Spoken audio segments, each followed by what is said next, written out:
Uma boa noite para quem nos acompanha nesta terça-feira, dia 12 de outubro. Eu sou Isabela Melano e agora vamos aos destaques do Poder Judiciário.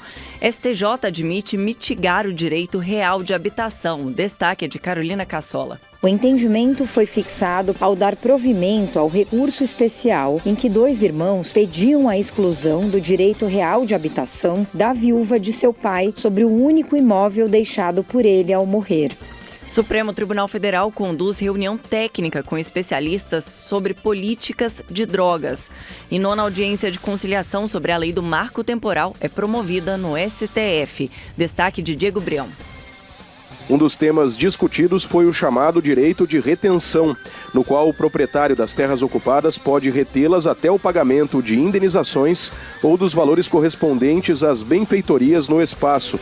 E ainda, magistrados já podem se inscrever em curso para uso de ferramenta de mineração de processos judiciais. Agora são 6 horas e 15 minutos, está no ar o Radar da Justiça.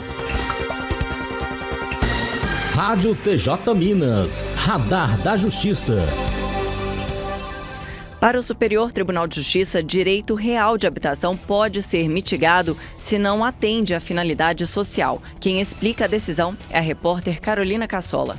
A terceira turma do Superior Tribunal de Justiça decidiu por unanimidade que o direito real de habitação, previsto no Código Civil, pode ser mitigado em casos excepcionais. O entendimento foi fixado pelo colegiado ao dar provimento ao recurso especial em que dois irmãos pediam a exclusão do direito real de habitação da viúva de seu pai sobre o único imóvel deixado por ele ao morrer. Na origem do caso, os irmãos ajuizaram a ação de inventário, argumentando que o direito real de habitação poderia ser mitigado em favor dos direitos de herança e de propriedade. Isso porque a viúva possuía recursos financeiros suficientes para sua subsistência. As instâncias ordinárias negaram o pedido dos irmãos. No recurso ao STJ, os herdeiros alegaram que a viúva recebe pensão integral e mais benefícios do falecido, que era procurador federal, além de possuir mais de R$400 mil em conta bancária, o que permitiria a ela morar em um imóvel de padrão semelhante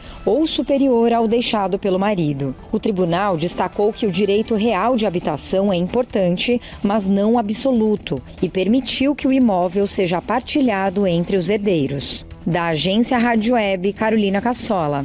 Agora são 6 horas e 17 minutos e o ministro Luiz Fux, do Supremo Tribunal Federal, relator da ação direta de inconstitucionalidade que discute os impactos das apostas online no Brasil, afirmou em audiência pública sobre este tema que o julgamento do mérito da ação deve ocorrer ainda no primeiro semestre de 2025. Ao longo desta terça-feira, o segundo dia de audiência, a falta de regulamentação das apostas online apareceu como uma preocupação central nas discussões. Ao fim da sessão, Fux falou sobre a importância da audiência pública para o processo democrático e para o Poder Judiciário. Vamos ouvir. Nós fomos provocados a decidir uma questão em relação à qual nós não temos expertise. Daí a necessidade de ouvir a sociedade especializada através de uma audiência pública. O Judiciário tem de ter a humildade de saber que para algumas matérias ele precisa desses subsídios. E a audiência pública é um modelo de processo democrático participativo que deu certo e olha como está dando certo. Eu colhi aqui informações que eu jamais teria condições de saber, de conhecimento próprio. O Poder Judiciário será gratíssimo a todas as colaborações e procurará desenvolver a sua atividade à luz da ponderação de todos os valores que foram aqui trazidos. O ministro disse ainda que pode adotar algumas providências jurídicas para a proteção da população brasileira mais vulnerável que sofre os impactos das apostas online. Estiveram presentes nesses 2 dias representantes do Senado Federal, de entidades da sociedade civil, da Agência Nacional de Telecomunicações e também de clubes de futebol. E a seguir, no próximo bloco, Lei do Marco Temporal para Demarcação de Terras Indígenas é mais uma vez debatida no STF. E ainda, Supremo Tribunal Federal conduz reunião técnica com especialistas sobre políticas de drogas. É daqui a pouco no Radar da Justiça. Radar da Justiça. Estamos de volta, são 6 horas e 19 minutos e o CNJ lançou um curso inédito para o uso de uma ferramenta de mineração de processos judiciais. Quem traz as informações é o repórter Breno Zonta. O Conselho Nacional de Justiça desenvolveu uma ferramenta digital para mapear os gargalos no andamento de processos judiciais no Brasil. E os interessados em conhecer essas funcionalidades já podem se inscrever no curso JuMP, Judiciário com Mineração de Processos. A formação tem como público-alvo membros do Judiciário com diferentes níveis de habilidades e familiaridade com a ferramenta. Desenvolvido pela Universidade Federal de Pernambuco em parceria com o CNJ e com o programa Justiça 4.0, o JuMP busca otimizar o trabalho dos tribunais. Para isso, ele identifica esses gargalos e gera modelos visuais a partir da base de dados Codex, que é o repositório de informações processuais do Judiciário brasileiro. A capacitação tem carga horária total de apenas 2 horas e está disponível na plataforma de educação à distância do CNJ, o Centro de Formação e Aperfeiçoamento de Servidores do Poder Judiciário, o CEAJUDE. Para acessar essa plataforma, acesse o site www.cnj.jus.br/EADCNJ. Da agência Rádio Web, Breno Zonta. A audiência discute pontos da decisão do STF sobre o marco temporal para terras indígenas. Este foi o 9º encontro sobre o tema e quem traz os detalhes é o repórter Diego Brião. O Supremo Tribunal Federal, o STF, realizou a 9ª audiência de conciliação sobre a lei do marco temporal para a demarcação de terras indígenas. Neste encontro, realizado na segunda-feira, os integrantes da comissão debateram pontos relacionados à decisão da Corte no recurso extraordinário 1.017.365. Ele derrubou a tese do marco temporal. Um dos temas discutidos foi o chamado direito de retenção, no qual o proprietário das terras ocupadas pode retê-las até o pagamento de indenizações ou dos valores correspondentes às benfeitorias no espaço. O direito foi reconhecido pelo STF ao derrubar o marco temporal para a demarcação de terras indígenas em setembro de 2023. De acordo com a tese fixada na ocasião, o proprietário poderá reter a terra ocupada até o pagamento dos valores em procedimento apartado ao da demarcação. Ao longo do debate foram apresentadas formas e possibilidades de viabilizar e facilitar o pagamento, como as previstas na tese do STF, e possíveis inovações que podem ser trazidas por meio da comissão especial. A próxima audiência está marcada para a segunda-feira da próxima semana, dia 18.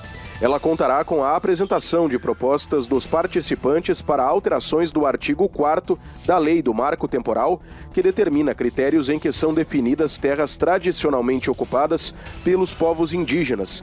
Também foram aprovadas datas para as audiências de conciliação no mês de dezembro.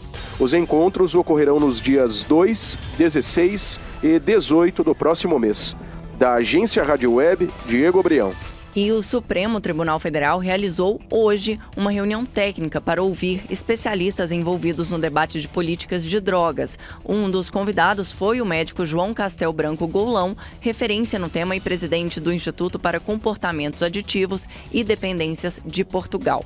O presidente do STF, ministro Luiz Roberto Barroso, abriu a reunião destacando que as drogas são um dos problemas mais graves aqui do Brasil, tanto em termos de saúde quanto em segurança pública. Barroso destacou a decisão recente da Corte que descriminalizou o porte de maconha para o consumo próprio e como a medida contribuiu para se separar o usuário do traficante. 6 horas e 23 minutos, daqui a pouco um giro pelos tribunais brasileiros. Radar da Justiça. Estamos de volta e vamos saber agora o que é notícia pelas cortes do Brasil. Justiça do Paraná realiza evento para auxiliar no planejamento para aposentadoria. Cristina Mara. O Tribunal de Justiça do Estado do Paraná realizou a primeira jornada do programa Preparar. O projeto visa a preparação de magistrados e servidores do Poder Judiciário Estadual para a aposentadoria. Especialistas no assunto apresentaram aos participantes temas como cuidados com a saúde, educação financeira e a legislação sobre os direitos dos aposentados, auxiliando em um planejamento de longo prazo para a aposentadoria. Judiciário condena o Estado do Maranhão a reformar pontes. Mércia Lívia. O Tribunal de Justiça do Maranhão condenou o Estado a reformar pontes localizadas na capital maranhense São Luís, para corrigir problemas estruturais, evitar o risco de colapso e garantir a segurança do tráfego de veículos e pessoas. Em 90 dias, deverá ser apresentado um cronograma da obra. Na fundamentação da decisão, consta que a integração da política de mobilidade urbana com a política de desenvolvimento urbano é essencial e que ambas devem respeitar as diretrizes dos planos diretores participativos. Tribunal de Justiça do Acre entrega fábrica para a unidade prisional. Destaque de Cid Marcos. Máquinas e materiais utilizados na produção de chinelos foram entregues na unidade prisional de Senador Guiomar pelo Tribunal de Justiça do Acre e Instituto de Administração Penitenciária. O objetivo é contribuir com a ressocialização dos reeducandos. O projeto se chama Sandálias da Esperança e para a aquisição dos equipamentos foi mobilizada a quantia de R$375 mil. Justiça de Santa Catarina inaugura abrigo modelo para crianças e jovens acolhidos. Lígia de Matos. Foi inaugurado em Blumenau o novo abrigo Nossa Casa, espaço projetado para oferecer um ambiente funcional e humanizado para crianças e adolescentes em situação de medida protetiva na comarca. Blumenau conta atualmente com 4 locais, sendo 2 em espaços próprios e 2 alugados. O município também oferece o serviço de família acolhedora, com 10 famílias cadastradas que complementam o acolhimento de cerca de 60 crianças e adolescentes em situação de vulnerabilidade. Agora são 6 horas e 27 minutos. O Radar da Justiça de hoje fica por aqui. Você pode rever este programa no canal da TV TJ Minas no YouTube. Uma ótima noite e até amanhã.